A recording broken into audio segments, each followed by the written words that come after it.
I'm 32 years old, and for most of my life, I wasn't treated like a daughter. I was treated like staff. My parents had money connections and a reputation they guarded like a crown, but when it came to me, I wasn't their pride. I wasn't their joy. I was their maid. For 15 years, holidays didn't mean laughter and warmth in our Connecticut home. They meant me in the kitchen, sleeves rolled up, apron stained, carrying tray after tray of food into a glittering dining room where my younger sister Sarah sat like a queen, basking in attention. My parents would beam at her, introduce her as their accomplished daughter in public relations, while I hovered in the background, the forgotten one, the one whose name they sometimes remembered to tack on as an afterthought. Oh, Lily's here too. She's helping out. Every Thanksgiving since I was 17, it was the same. Every Christmas, the same.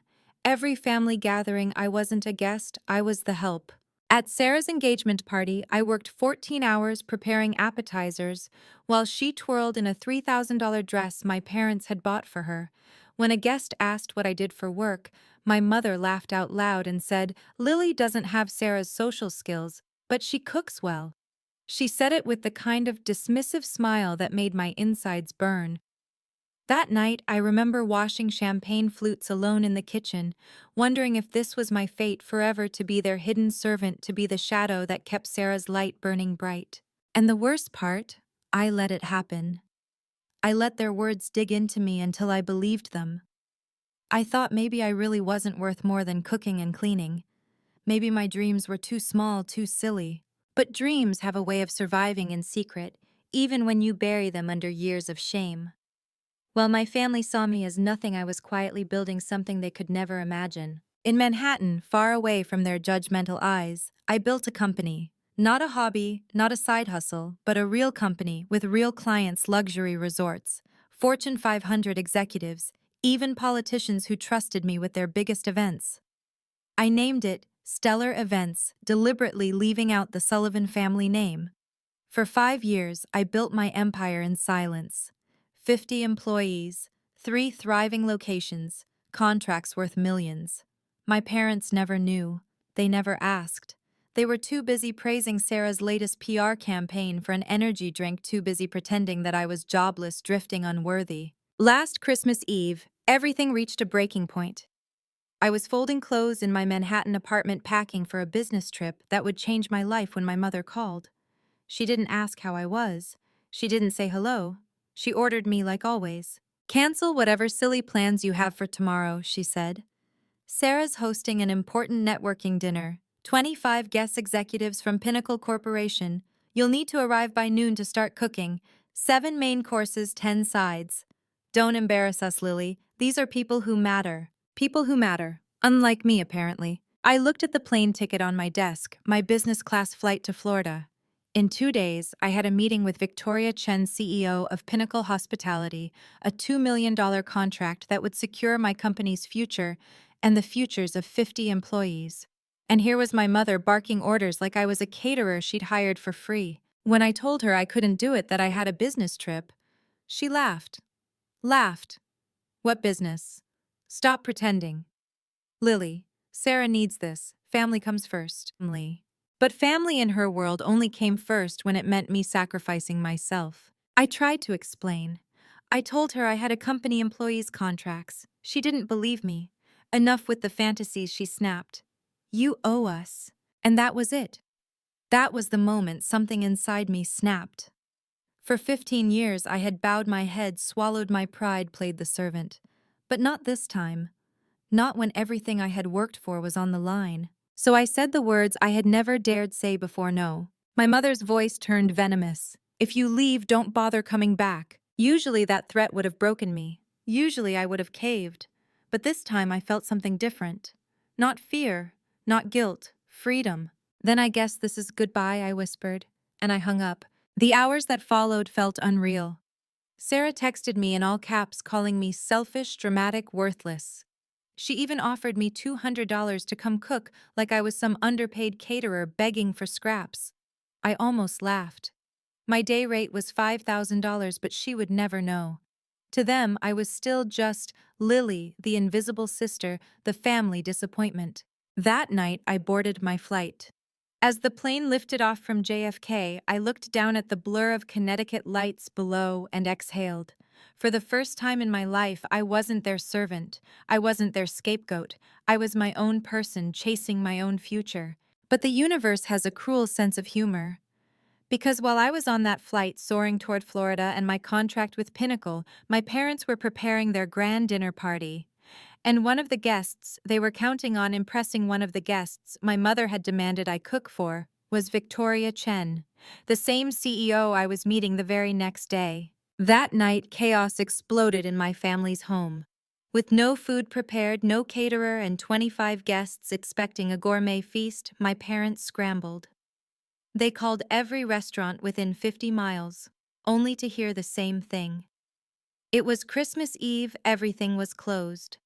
And when their VIPs arrived, including Victoria Chen, they had nothing to serve but delivery pizza on their precious Waterford crystal plates. I didn't know all of this until later, when Sarah's frantic texts lit up my phone. "We're ordering pizza. Do you understand what you've done? Mom's telling everyone you're unreliable and unstable." Victoria looks disgusted. Everyone's leaving. While my mother's empire of appearances crumbled in Connecticut, I was in Florida, sipping champagne in a resort suite with my name on the welcome card, looking forward to our partnership, Ms. Sullivan, Victoria Chen. And in that moment, I realized something. Sometimes the best revenge isn't revenge at all. Sometimes it's success.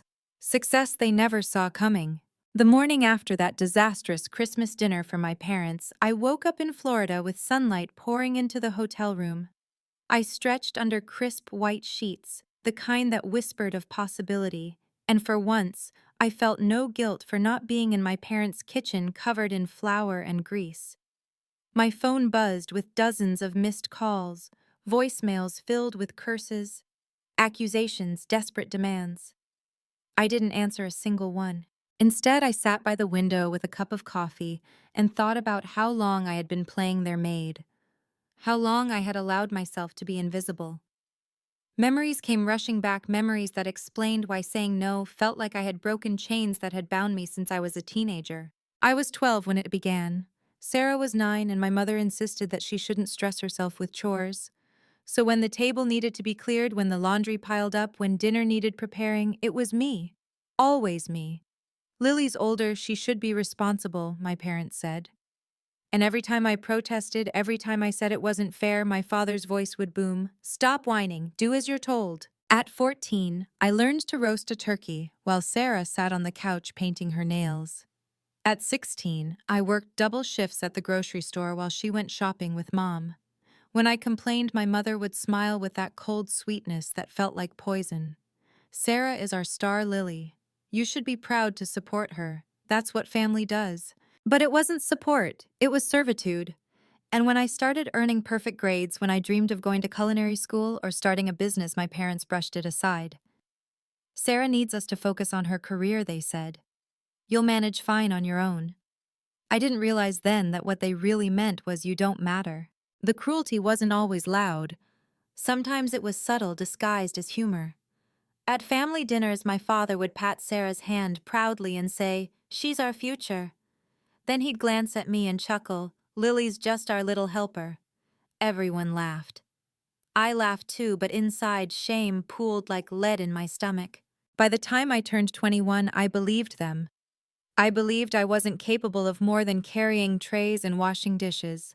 I let boyfriends treat me poorly, let friends walk over me, because if my own parents couldn't see my worth, how could anyone else? But quietly, stubbornly, I studied. I saved every dollar. I built contacts in New York, catering small events at first, then larger ones. And brick by brick, I built a company in silence, never breathing a word at family gatherings. I was terrified they would find a way to poison it, to take it from me, to twist it into something shameful. So I played my role at home, and in the city I played the role of CEO. Sitting in that hotel suite the morning after Christmas, I realized I had lived a double life for years. One life for them, one life for me. And finally the two were about to collide. That afternoon I walked into the boardroom of Pinnacle Hospitality, nerves buzzing in my veins. Victoria Chen was already there, elegant and composed, her presence commanding the room. Around her sat half a dozen executives, all sharp suits and sharper eyes. For a moment, I felt the old fear creeping in the voice of my mother, whispering that I wasn't enough, that I was just a maid pretending to play CEO. But then Victoria stood, smiled, and extended her hand. "Ms. Sullivan," she said warmly. "Or should I say boss?" The word froze me. Boss. It rang with more power than I expected, because in my parents' world I had never been anything but help. But here in this gleaming boardroom I was something else. Someone else. The meeting began, and I presented Stellar Events' proposal with every ounce of fire I had inside me. My voice didn't shake. My slides glowed with proof of our work. I watched as executives leaned forward, impressed, scribbling notes. And I saw Victoria's approving nod the way she looked at me like a peer, not a servant. Halfway through, she paused the meeting. "Ms. Sullivan," she said, her tone curious. "Last night, I was at a dinner hosted by your family. They spoke about you." The room went silent. My breath caught. For a split second, I imagined my mother's voice filling the air with lies, painting me as unstable as the unreliable maid daughter. Shame burned my cheeks. But then Victoria smiled faintly. "They were unprepared, flustered. It was clear they rely on you more than they admit. And frankly, they underestimated you, but I don't." Something inside me cracked open, then years of pain, years of invisibility, and for the first time I didn't feel small. I felt seen, truly seen. The contract was signed that evening. $2 million, 50 employees secured, my company's future sealed, and yet more than the money it was that word echoing in my mind, boss, that healed me. Later that night, I stood on the balcony of the resort, watching the ocean waves crash against the shore. I thought of every dish I had scrubbed in silence every time my parents introduced me as the help, every moment I believed I was nothing. And I whispered into the salty air, "Never again." Because that was the turning point. Never again would I let their voices define me. Never again would I serve while others feasted. What I didn't know then was that this victory was just the beginning. The real battle, the confrontation with my parents, the moment of truth, when they realized who I truly was still to come. And that battle would rip open every wound, every secret, every piece of buried trauma I thought I had already survived. When I returned from Florida after signing the contract, I didn't go straight to my parents' home. I couldn't. My hands shook just thinking of facing them, of hearing the same tired lines. "Stop exaggerating, Lily. Don't embarrass us. Do as you're told." Those words had been knives in my heart for years, and though I was no longer bleeding, the scars were still tender. For 3 days, I stayed in Manhattan, pouring myself into work. Stellar Events thrived in those 72 hours. My employees celebrated with champagne, my inbox filled with congratulations from clients. My assistant hugged me so tightly she nearly knocked the wind out of me, whispering, "You saved all of us." For once, I let myself feel proud. But the texts from my parents never stopped. Some were laced with fury. "You've humiliated us beyond repair." Some were dripping with guilt. "After everything we've done for you, this is how you repay us." And some were desperate.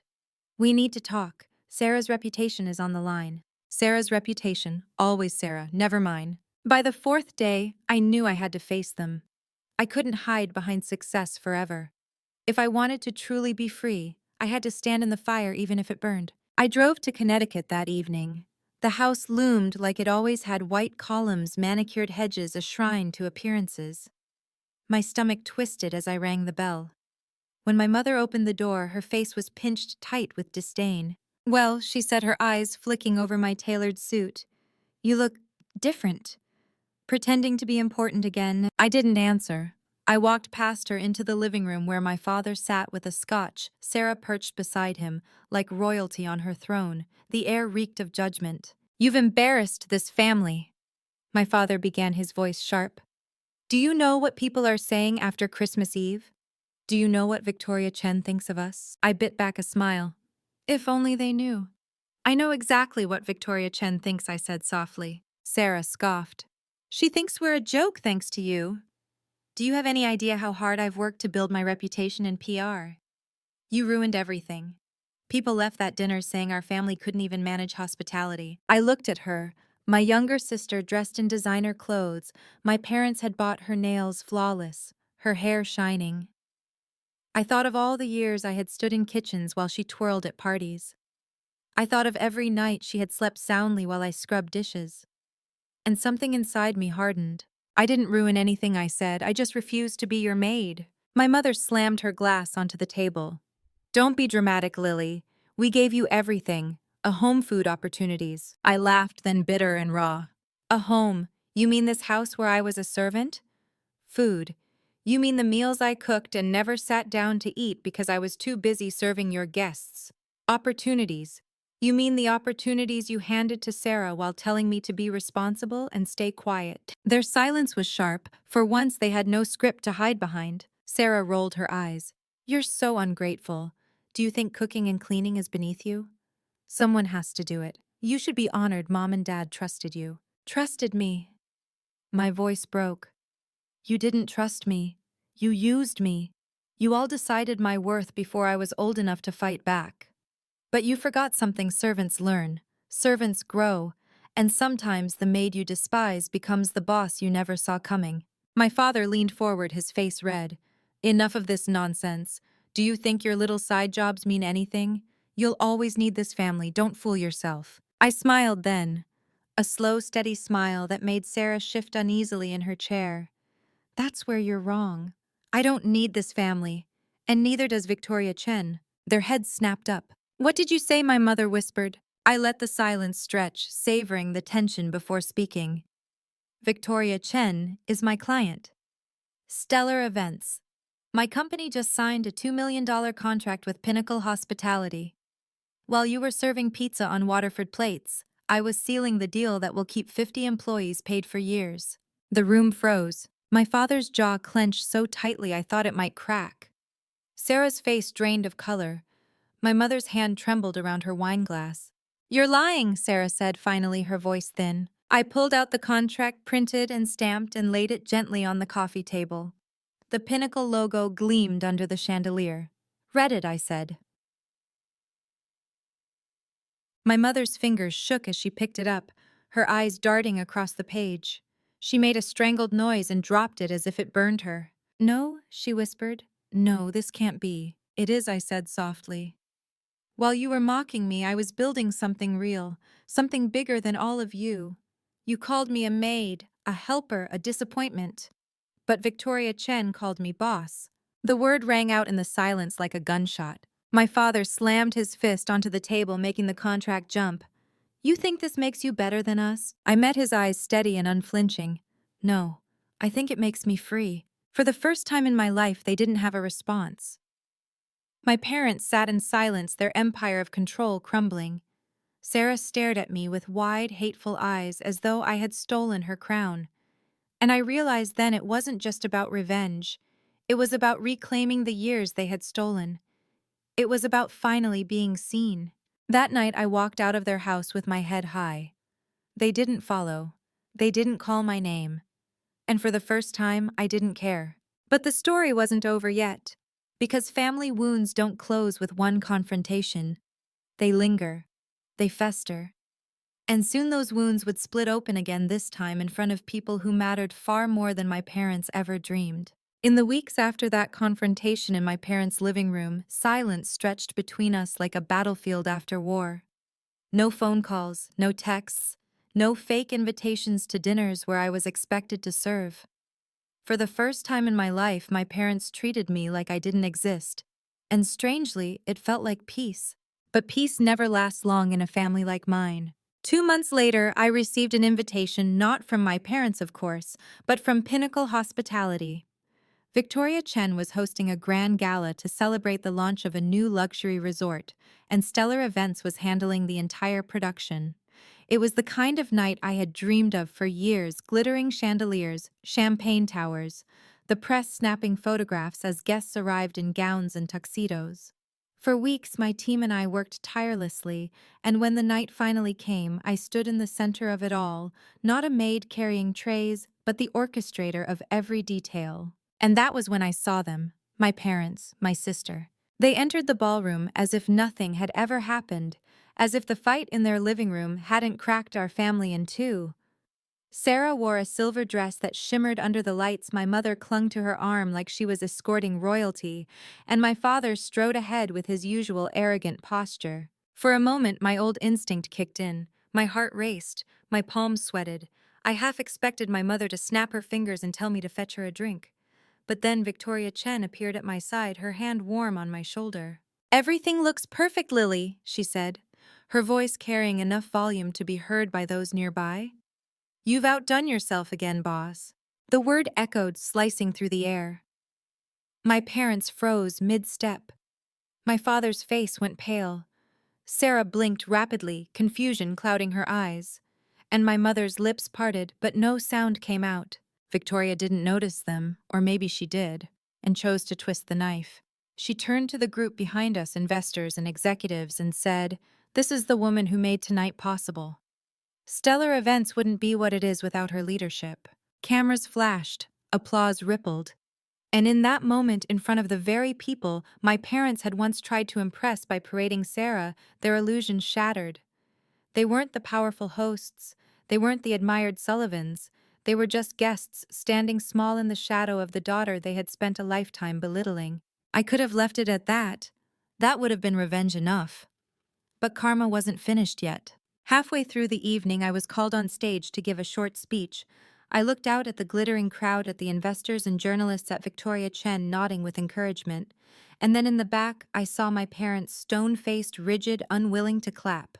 My chest tightened. For years, their approval had been my unreachable prize, the thing I chased like air. And suddenly I realized I didn't need it anymore. I didn't want it. What I wanted was the truth. So I spoke it. "I wasn't always standing in places like this," I began. "There was a time when my worth was measured in how well I cooked, how clean I kept the dishes, how quiet I stayed. There was a time when people who should have lifted me up decided I belonged in the background, unseen, unheard. For years, I believed them. I believed I was nothing more than the help." The room grew still, the kind of silence that holds its breath. "But what they didn't know," I continued, "was that every tray I carried, every floor I scrubbed, every insult I swallowed, it all lit a fire in me. A fire that built this company. A fire that turned me from invisible to unstoppable." Gasps whispered through the crowd. People shifted, glanced at my parents, connected the dots. And for the first time, I didn't shield them. I didn't cover their shame with silence. I let the truth hang there, heavy and undeniable. When I stepped off the stage, I felt lighter than I had in years. I expected my parents to storm out, to hiss and curse and threaten like they always did. But they didn't. They stayed rooted in place, faces stiff, trapped in the humiliation of being exposed. After the event ended, Sarah approached me in the hallway. Her voice was sharp, but beneath it I heard something else: fear. "You humiliated us," she hissed. "Do you have any idea what people will say about our family now?" I looked at her, at the sister who had taken everything for granted while I carried the weight of the household. And I felt no anger anymore, just pity. "They'll say the truth," I answered softly. "And maybe that's the first time in years anyone has." She stared at me, her eyes wet with something she would never admit: envy, regret, maybe even shame, before spinning on her heel and disappearing into the night. My parents didn't speak to me that evening. They didn't try to defend themselves or apologize. They simply left, heads bowed, the image they had clung to for so long crumbling behind them. And as I watched them go, I realized that sometimes the most powerful revenge isn't screaming or fighting. It's forcing those who wronged you to face a truth they can't control, in a room full of people who matter more than their lies ever did. But even after that night, I wasn't done. Because exposing them publicly wasn't the same as healing the private wounds. Those wounds still bled inside me, the years of being the maid, the years of silence, the years of believing I was less. And healing those wounds would take more than contracts and applause. It would take me going back into the past I had tried to escape, digging up the secrets my family had buried, and finally letting them see me, not the servant, not the scapegoat, not the invisible daughter, but the woman I had become. And when those secrets came to light, they would change everything. A week after the gala, I received a letter. Not an email, not a text. An actual letter, slid under my apartment door in an envelope with my mother's handwriting. My hands trembled as I opened it, bracing for another wave of insults or manipulative guilt. But instead, the words shocked me. "Lily, There are things you don't know. Things we should have told you long ago. If you want answers, come to the house this Sunday. Alone. I almost threw it away. Part of me thought it was another trap, another way to pull me back into servitude. But curiosity gnawed at me. For all their cruelty, they were still my parents, and unanswered questions still haunted me at night. So on Sunday, I drove back to the house I had sworn to leave behind. When I walked in, the atmosphere was different, quieter, heavy, almost mournful. My father sat in his armchair, his face tired, his scotch untouched. My mother looked older than I remembered, her hair limp, her eyes hollow. Sarah wasn't there. It was just the three of us. My mother gestured for me to sit. For a moment, no one spoke. Then she sighed, the kind of sigh that sounded like decades collapsing at once. "You were never supposed to know," she began. "But maybe it's time." She told me everything. How when I was born, the family business was failing. My father was drowning in debt, terrified of losing his reputation. And when Sarah came along 3 years later, they made a decision, unspoken but firm. Sarah would be the golden child, the face of the family, the one they invested in. And me, I would be the backbone. The one who worked quietly in the shadows so their star could shine. It wasn't personal, my mother claimed. It was strategy. My father added, his voice gruff. We thought we were protecting the family. We thought if Sarah succeeded, we'd all succeed. Someone had to hold things together, and that someone was you. I stared at them, tears burning my eyes. So you decided my life for me? You sacrificed me without even asking. My father looked away. My mother's eyes filled with tears. We didn't realize how much we were breaking you. Her words should have soothed me, but instead they cut deeper. Because they weren't really apologies. They were excuses. And excuses couldn't erase the years of servitude, the loneliness, the scars. I could have succeeded too, I whispered. If you had believed in me. If you had given me even a fraction of the love and pride you gave Sarah. Do you know what it's like to be invisible in your own family? To be mocked as a maid, while your sister was praised as a star? Silence, heavy, suffocating silence. Finally, my father muttered, we were wrong. 3 words, too little, too late. I stood, my heart pounding. I didn't come here for your pity. I came here for the truth. And now I have it. You didn't treat me like a daughter because you chose not to. You buried me so Sarah could bloom. But here's the thing, you buried a seed, and it grew into something stronger than you ever imagined. Their faces blurred through my tears as I walked out the door. They didn't call my name. They didn't stop me. And for once, I didn't look back. Driving away, I felt the strangest mix of sorrow and relief. Sorrow for the childhood I never got, for the love I never received, for the family that chose strategy over humanity. But relief too, because I finally understood it was never my fault. I wasn't invisible. I wasn't worthless. I was sacrificed. And somehow, against all odds, I survived. Weeks later, Stellar Events hosted another gala. As I stood before the crowd, my employees beaming, Victoria Chen raising her glass to me, I realized something profound. My parents could never take this away. They could never rewrite what I had built. They could never reduce me to a maid again. The scars remain, yes. The grief lingers. But so does the strength.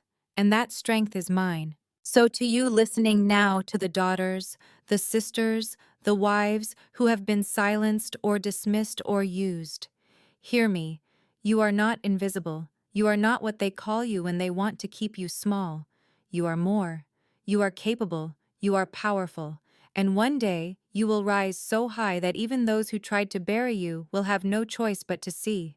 Because betrayal can break you, but it can also build you. And sometimes the sweetest revenge is simply becoming the version of yourself they said you could never be. If my story touched you, if you've ever felt unseen in your own family, I invite you. Please, like this video. Share it with someone who needs to hear it. Subscribe for more stories of survival and strength, and leave a comment below. Tell me your story. Tell me when you chose yourself, even when others didn't. Because every voice matters, and yours deserves to be heard. Thank you for staying with me through my journey.